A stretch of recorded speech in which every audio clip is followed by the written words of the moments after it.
বর পক্ষ যৌতুক নেয়ার বদলে উল্টে 10 লাখ টাকা দেবে, কথাটা শুনে চোখ দুটো চকচক করে ওঠে সাথী বেগমের। সে বিয়েতে দ্বিমত না করে এক কথায় রাজি হয়ে যায়। দ্বিমত পোষণ করার তো প্রশ্নই আসে না। গরিবের সংসারে 10 লাখ টাকা মানে কম কিছু নাকি? এত সোনার হরিণ পাওয়ার মতো ভাগ্য। কিন্তু একবারও ভাবনা চিন্তা করে দেখে না ওনাদের মতো ধনী পরিবার কেন আমাদের মতো গরিব ঘরের মেয়েকে ছেলের বউ করে নিতে চায়, তাও আবার যৌতুক নেয়ার বদলে উল্টে 10 লাখ টাকা দেবে। কিছু তো একটা গড়বড় আছে, সেসব কিছু সে একবার ভেবে দেখে না। আর দেখবেই বা কেন, মেয়েটা তো তার পেটের না। সৎ মেয়ে মানে সতীনের মেয়ে। সতীনের মেয়েকে বাড়ি থেকে বিদায় করবে, তাও আবার কোনো টাকা খরচ হবে না, উল্টে 10 লাখ টাকা পাচ্ছে। সে এক কথায় রাজি হয়ে গেছে। সতীনের মেয়েকে বিয়ে তো দিচ্ছে না, বরং 10 লাখ টাকায় তাকে বিক্রি করে দিচ্ছে। সেই 10 লাখ টাকা দিয়ে মেয়েকে বিয়ে দিবে ও ছেলেকে বাইক কিনে দিবে। ওদিকে যে ছেলেটার সাথে বিয়ে হবে সে ছেলেটা পাগল। কথা হয় 2 দিন পরে বিয়ে হবে। মেয়েকে জানানোর প্রয়োজনও মনে করে না যে 2 দিন পরে তার রাতের রান্না শেষ করে সন্ধ্যার পরে গোসল সারে না দিয়ে যা কাপড় উঠোনে বেঁধে রাখা দড়িতে মেলে দিয়ে সে ঘরে গিয়ে দেখে ওর মা সাথী বেগম নতুন পোশাক বের করে দিচ্ছে তার ছেলে মেয়েকে পুরানো কাঠের আলমারি থেকে, আর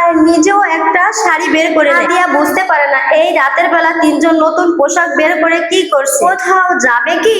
আমাকে তো বললো না। বলবেই বা কেন? কিছু না বলে নাদিয়া আগের জায়গায় দাঁড়িয়ে রইল। সাথী বেগম ঝাড়ি দিয়ে বলল, সঙ্গের মতো দাঁড়িয়ে আছিস কেন? কলস আর জগ ভরে নিয়ে। বিনা বাক্যে পানির খালি কলস ও জগ নিয়ে ঘর থেকে বেরিয়ে আসে নাদিয়া। উঠানের এক পাশে তৈরি করা পানির চাপ কল থেকে সে পানি নিয়ে ঘরে ফিরে যায়। খিদেও পেয়েছে ভীষণ। সেই সকালে খাওয়া হয়েছিল আর সারাদিন খাওয়া হয়নি। খিদে পেট চোর চোর করছে, মনে হচ্ছে যা রান্না করছে সব একাই খেতে পারে, তবে সাহস নেই নিজের হাতে বেড়ে খাওয়া। মুখ ফুটে বলতেও পারছে না খেতে দাও আমাকে কয়টা। রাত 8টার পরে নাদিয়ার বাবা নাজমুল হক বাড়ি ফেরে। ঘরে ঢুকে বড় মেয়েকে সামনে দেখে খেকিয়ে উঠে বললে, এই অপয়াটা এখানে কি করছে?